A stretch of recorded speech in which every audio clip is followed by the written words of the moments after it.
Today we're going to talk about finding common factors and greatest common factors. Okay? There's a couple different ways that you can go through finding common factors and finding greatest common factors.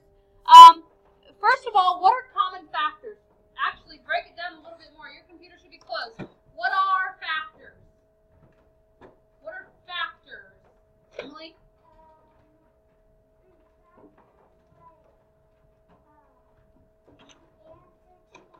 No, that's the product. Well, what I mean is like, whenever you take.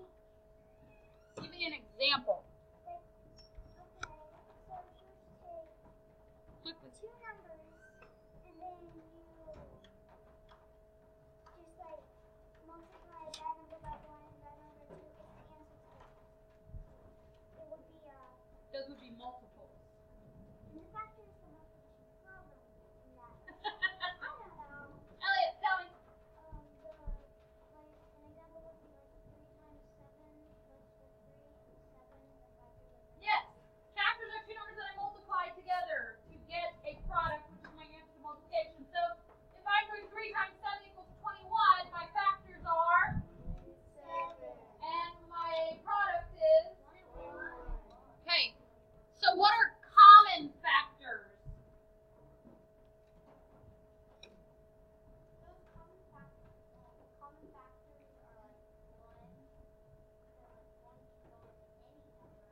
Okay, I can see your reasoning behind that. If we look at the number 20 and 30.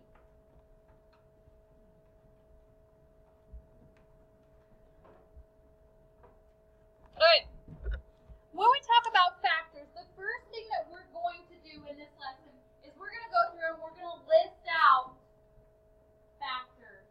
Okay, I'm going to show you two different ways that you can go about finding a greatest common factor. Okay? Or common factors. I'm going to tell you, you're going to need this lesson when we add and subtract fractions. This is how you're going to find common denominators. Okay? So, it's very important that if any lesson in math that you've watched so far this year or paid attention to, that it's this one. Okay? So put the headphones away, things away that are going to distract you. You have to know how to do this because this will help you find those common denominators that you're going to have to find when we come to adding and subtracting fractions. Okay? So when we find common denominators, or find common factors, we're going to list them. We've done this before, folks. Okay? Numbers that I can multiply together to get 20. Well, I can do 1 and 20. I can do 2 times 10. Can I do 3 times anything to get 20? Nope, but I can do 4 times 5. Okay? I could say I could also do 5 times 4, but I already have that listed, so I don't need to do that again. Okay? Now let's look at 30. If I list the factors of 30, I have 1 and 30, 2 and 15, 3 and 10, 5 and 6. Basically what I'm doing is I'm listing factors that I can multiply together to get my number outside. Okay?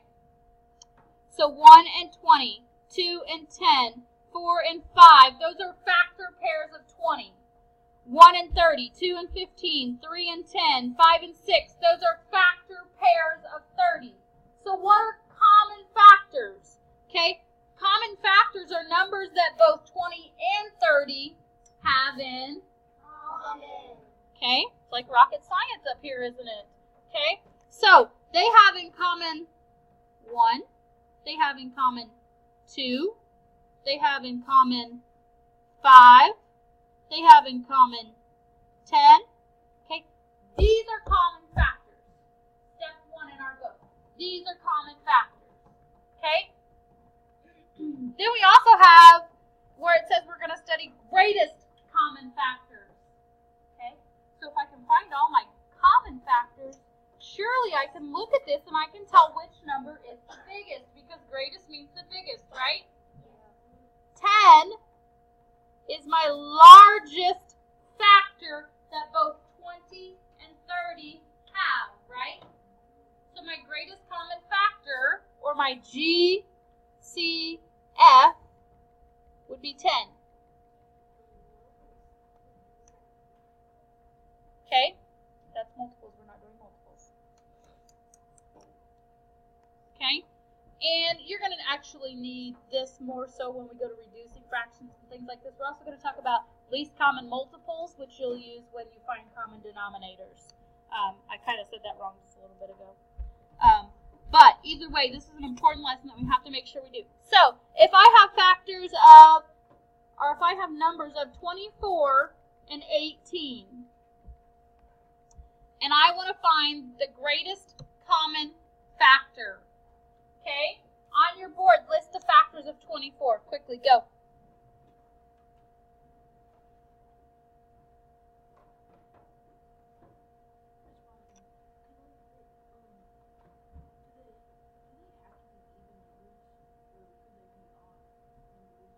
I could do 15 and 18. Yeah, they can be odd numbers.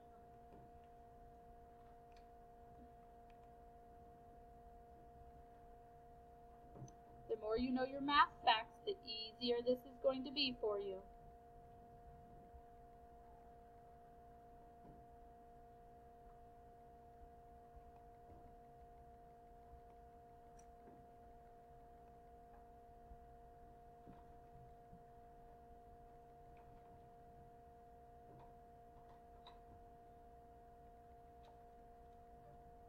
Okay, for 24, you should have 1 in 24. You should have 2 and 12, 3 and 8, 4 and 6. Okay? For 18, you should have 1 and 18, 2 and 3 and 4, 5. There's my 6, so I'm done. Okay? So, now I'm going to circle my common factors. I have 1s in common. I have 2s in common. I have 3s in common. I have 6s in common. That's it. So, between 24 and 18, my GCF, which stands for, would be 6. Common factors would be 1, 2, 3, and 6, but greatest common factor is 6. Okay, let me show you a different way you can get the same thing. Yep.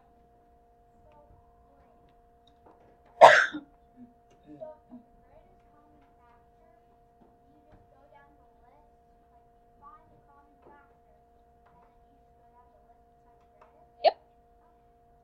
If you can find common factors, you can find greatest common factors. Yep, as long as you have all the factor pairs. If you don't have all the factor pairs, then it's going to be hard to make sure you have the greatest common factor. Okay? So remember this. Somebody keep this on their board. Has anybody not erased this yet? Well, this whole, actually, let me see if I can do it in this little space down here. I'm going to teach you another way you can do this. If you think back to those factor trees we did, how many of you love factor trees? Oh, all of you, that's great. Okay? Shh. When we look at 24 and we look at 18, another way, and folks, I'm just showing you another way to do the same thing. I don't care which method you use. I don't care which one's easier for you. I want you to try to get to the right answer. So, if you're familiar with factor trees and that helps you, we're going to use those. Factor trees, remember, I have to come up with two numbers. We did this when we did prime factorization. Okay? Two numbers that multiply together to give me 24. I'm going to choose 6 times 4. Okay? Is 6 prime? No, because it has factors of 2 and 3. Okay? Is 2 prime? Yep. Is 3 prime? Yep. Is 4 prime? No, I can break that down into 2 times 2, right? So now I have, and folks, I'm just going to scurry this right out here to the side. I have 2 times 2 times 2 times 3. Is that what this says? Well, at least I have 2 people paying attention. Okay.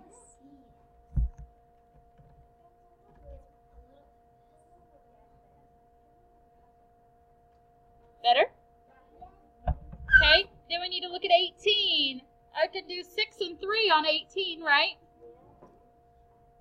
Is 6 prime? Absolutely not.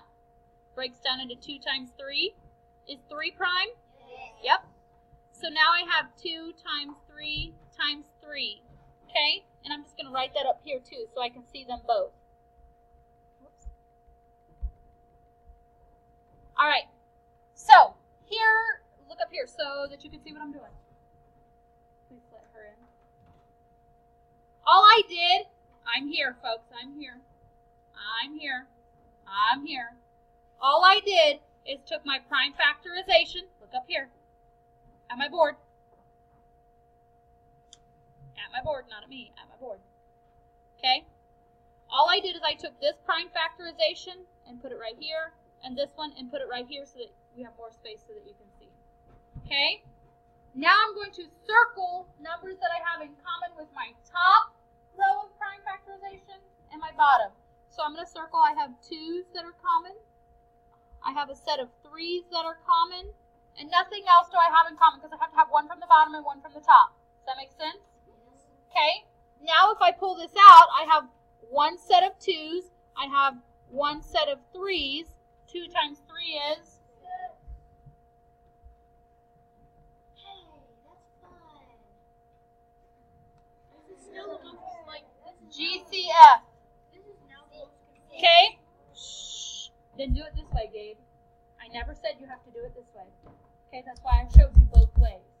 Because this is going to be easier for some people because they don't know their math facts. Okay? Alright, let me show you another one with prime factorization trees real quick. Because you pretty much understand this, right? This top part. You understand how to list your factor pairs. Let's look at prime factorization trees. Okay, very quickly, let's do 48 and 30.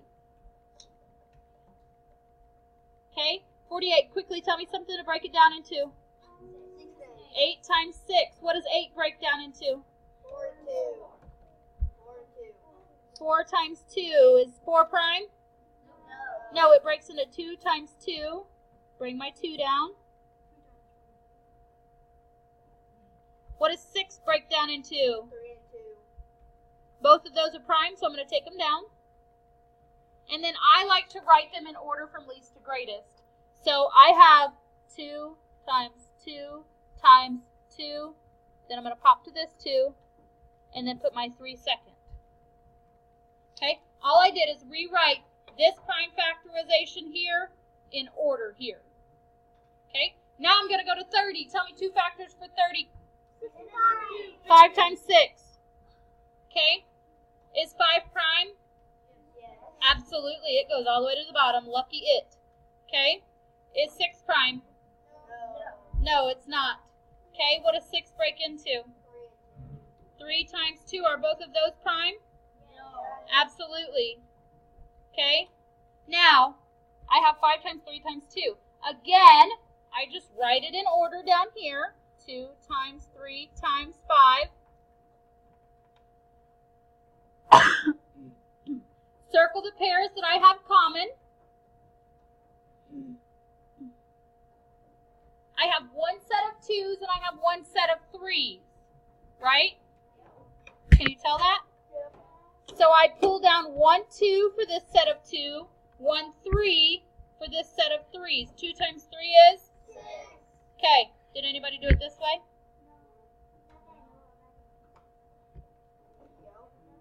Okay. Take my word for it. The greatest common factor here is going to be 6 also.